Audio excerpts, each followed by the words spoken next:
Hi, Mystery Recapped here.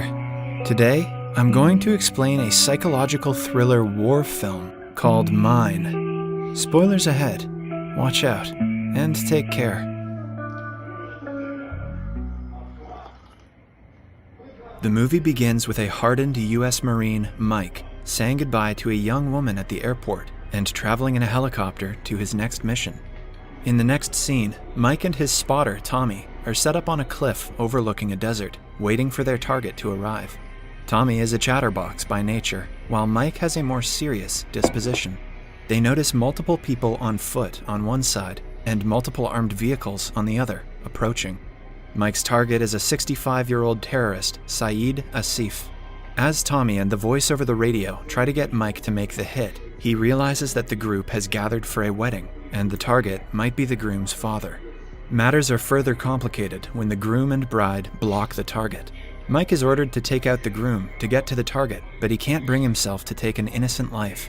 Mike lies to his command center that he lost the target. The duo are then spotted by armed men protecting the ceremony. Gunfire follows. The target immediately flees, while Mike and Tommy are forced to retreat as armed men start chasing them. While running, they damage their GPS and hide behind a rock formation. The armed men start walking towards the rock when Mike quickly creates a clever distraction to send them in the other direction. After evading the armed men, the duo request an evacuation, but are told they need to cross the desert in front of them to get to a village 5 hours away, where they can be picked up. They set out on foot, weathering sandstorms and scorching heat. Tommy entertains Mike with the stories of his son back home. Seeing Mike silent and seemingly troubled by something, Tommy forces Mike to open up. Mike reveals that he is having a hard time proposing marriage to his girlfriend, Jenny. Tommy makes fun of him for being so scared, but also gives him advice that initially marriages can be difficult, but over time, you get the hang of it. While passing through the desert, wind brings a warning sign flying right beneath their feet. Mike takes the sign seriously, recalling that 33 million landmines have been buried in the desert in the last 40 years. Tommy assures him it's just a Berber trick to keep enemies away. Mike is still proceeding cautiously, his mind preoccupied with the warning sign. Tommy walks backwards, carefree, a few yards in front of Mike, taking lighthearted digs at Mike for being an overthinker. Suddenly a click sound is heard, and an explosion follows. Tommy had stepped on a landmine. As he goes temporarily deaf, Mike takes a step towards Tommy and hears another click where his foot has just landed. He freezes in shock. The sand from the blast starts to clear out. Tommy has survived the explosion, but his legs below the knees have been amputated. Tommy screams and quivers in pain. Mike, unable to move himself, struggles to calm Tommy down. When nothing seems to work, Mike brings up Tommy's son, which gives him some motivation, and he's able to inject himself with the morphine that Marines carry in their front pocket. Tommy then tries to reach his radio, but the pain again takes over him. Seeing his partner in pain, Mike offers to take his foot off the landmine in order to help Tommy. Mike speculates that perhaps the landmine he stepped on is old and defunct. Tommy warns him not to, and in order to dissuade Mike, he pulls out his gun and aims it at his head. He tells Mike that he must survive no matter what, and shoots himself. Mike helplessly screams in grief. He is stuck in the desert all by himself, unable to move. He soon gets tired of standing and gets on one knee.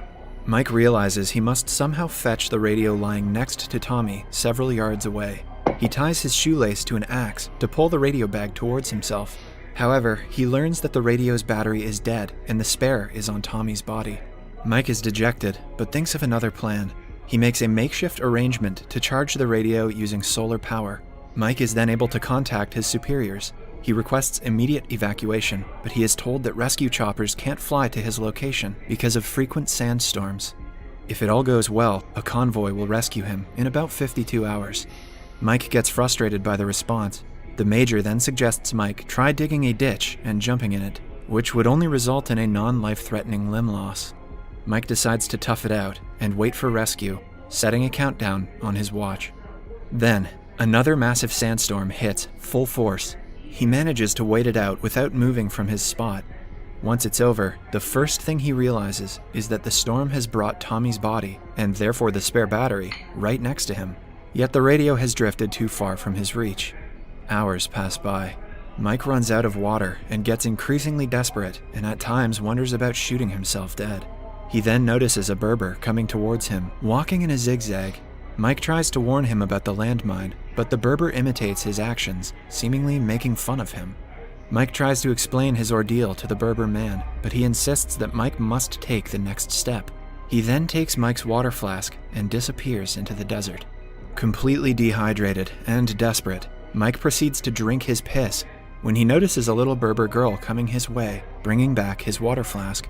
She hands it to Mike, and to his relief, it's full with water. Although the girl never speaks, using her toy soldiers, she too seemingly tells Mike that he has to step off the mine and move on.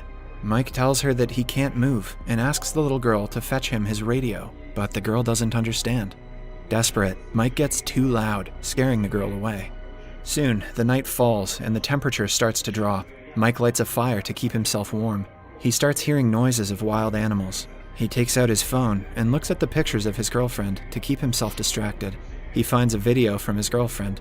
In the video, Jenny tells Mike that she is waiting for him. Mike must win the war and come back to her as soon as possible. Mike begins to get emotional. He is afraid that he might never see his girlfriend again. Tired of everything happening to him, he starts to fall asleep, but he snaps out of it to find that the fire has died out. He finds himself surrounded by wild animals. He tries to scare them with his gun, but fails. The animals drag Tommy's body away. One animal starts to proceed towards him, but using his torchlight, Mike shoots the animal with his gun. The animal lands on a landmine, causing an explosion and scaring the other animals away. The morning arrives, and the same Berber man again drops by. He tells Mike that he is very lucky that he has survived thus far, even after stepping on a landmine and spending a night in the desert with wild animals. He once again suggests that Mike step forward, but Mike doesn't comply. Mike tells him that he probably knows the location of the mines, as he always walks in a pattern.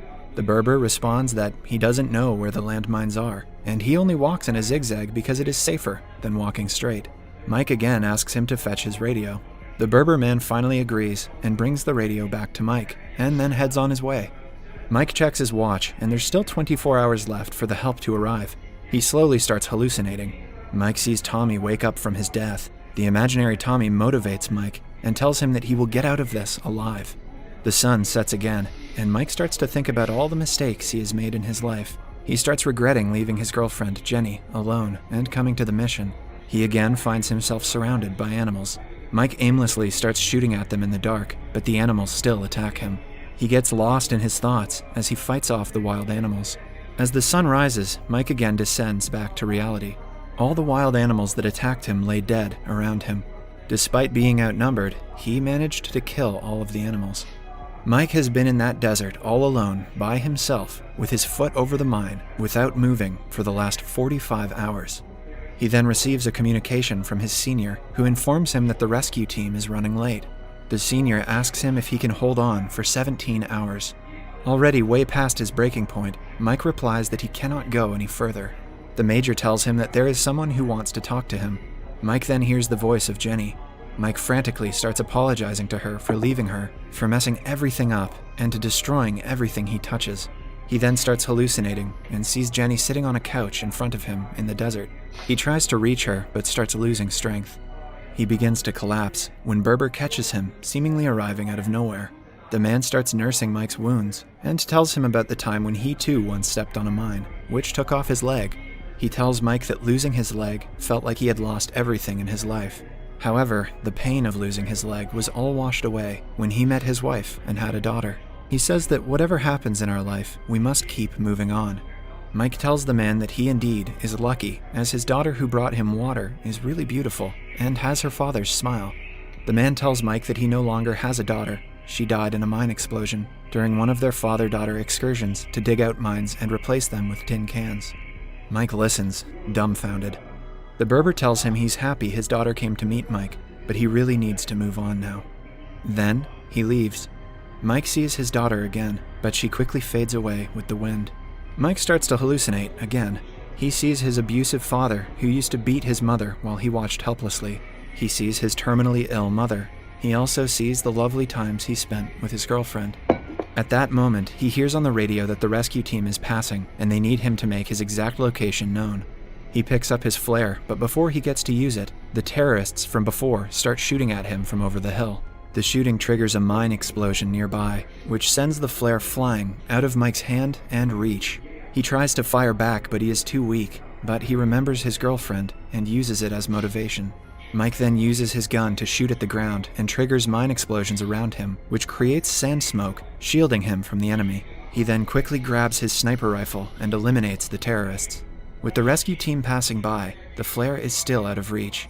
Mike remembers the Berber man's words that you have to keep moving on. He takes a leap of faith and takes a step forward. Nothing happens. There's no explosion. He finds that the mine he'd stepped on was in fact a tin can, probably placed there by the Berber's daughter when she was alive. And so the villager's words come to pass. This entire time, the villager told him that he could move forward with his life and go back to his girlfriend. He reminded him that he can do it, and the only thing stopping him was fear. Mike is relieved to be alive, despite the non-lethal gunshot wounds he sustained in the standoff. He starts bursting into tears. Maybe he was relieved, knowing the fact that he will be saved, or maybe he was angry for not realizing the correctness of the situation. He then shoots the flare and collapses on the ground. The rescue team finds him, and he returns home. Back home at the airport, Jenny is waiting for him with happy tears in her eyes. Even before hugging her, he drops to one knee, like he has done throughout different stages of his life. He then proposes to her, promising never to leave her alone again. Subscribe for more videos like this, turn on notifications, and leave a like to help the channel out. Thank you for watching.